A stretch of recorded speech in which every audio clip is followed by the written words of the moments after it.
Your national forecast for Sunday, August 3rd. I'm Matt Hamel. Let's start off with air quality. As we can see, special air quality statements are now spread much further east compared to yesterday, where we do have special air quality statements as far south as southern Ontario into parts of Quebec as well. We'll be talking about that. Now for the prairies, we're looking at some heat warnings, and for Saskatchewan, where we have some very problematic wildfires, this is a cause for concern. And we're also looking at, for eastern Canada, yet another thunderstorm threat, mainly taking aim at northeastern Ontario and a good portion of Quebec.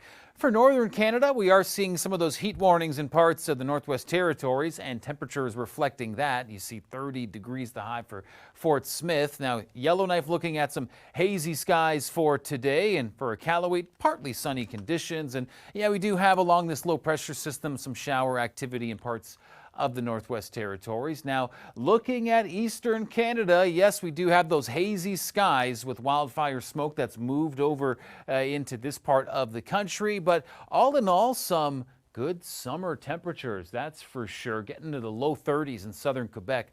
For Atlantic Canada, this front moving through more so later today into our Sunday evening. You can see a bit of active weather and some rainfall expected, maybe some thunderstorm energy, parts of northern New Brunswick. For tomorrow, we're looking this front plunging even further into the region, and with that, perhaps some non-severe thunderstorm activity popping up as well, but nothing too robust or widespread there. Now, taking a look at our afternoon highs across Atlantic Canada, again, the hazy skies are mostly going to be for New Brunswick, Halifax 25 and sunny, St. John's and Charlottetown all the same. That's pretty good summer weather if you ask me. Looking over the next few days, it's quite a beautiful stretch continuing. So those in Atlantic Canada being graced with some nice summer weather here in early August. Meanwhile, the hazy skies are quite widespread through southern Quebec. We're also looking at that potential for thunderstorms. And again, here's what we're looking at. Strong wind gusts, heavy rain will be the main hazards we're tracking with our Sunday storm threat. This cold front is going to be the culprit, so we can look into our late afternoon, early evening.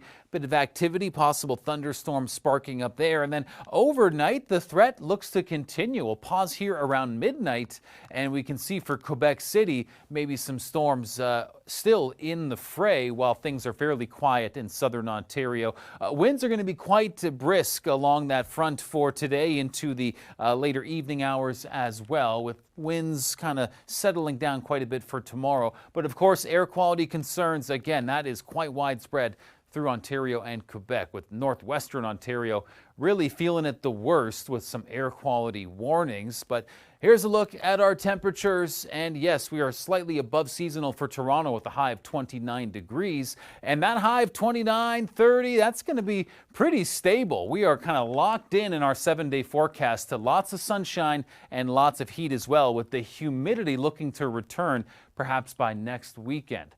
Okay, off to the west, we are looking at a lot of wildfire smoke. A southerly flow is likely going to start directing a lot of that smoke more so to the north. That'll help clear the air for those in the southern prairies, but likely to see some air quality warnings expanded in northern Canada as that pattern takes shape. And yes, the heat warnings in effect, not exactly what the doctor ordered when we're looking at Saskatchewan being the national leader in area burnt this wildfire season. And those areas will be dealing with some hot temperatures. We'd love to see some rainfall. This is the past 48 hours, and we've gotten some good dosages of rain in more southern parts of Saskatchewan. But what about the wildfire areas? Well, as we look over the next 4 days or so, we do see some key wildfire hotspots getting a bit of moisture. Not all of them, though. Those in Manitoba getting a lot less in terms of that rainfall, so we'll see how this makes an impact on the wildfire situation. For our Sunday, we do have a thunderstorm threat. Mainly the severe weather will likely target southern parts of Alberta, but as you can see, the thunderstorms look to be fairly widespread across the region over the next day or two. Now, looking at the next few days for our major prairie cities, boy, oh boy, thunderstorms could be kind of on and off. Hard contrast to the Atlantic Canada forecast, where things are much clearer. And for British Columbia, we are looking at some 30-degree temperatures in the interior. Now, we did hit 40 Canada's first 40-degree temperature of the year back on Thursday, one of the final days of July. And with that, an increasing wildfire threat in British Columbia. Now 56 fires deemed out of control. As we take a look over the province, not a lot of moisture along the south coast, but some odd thunderstorms popping up for the interior. And for Vancouver, we're looking at the wet weather returning Tuesday through Thursday.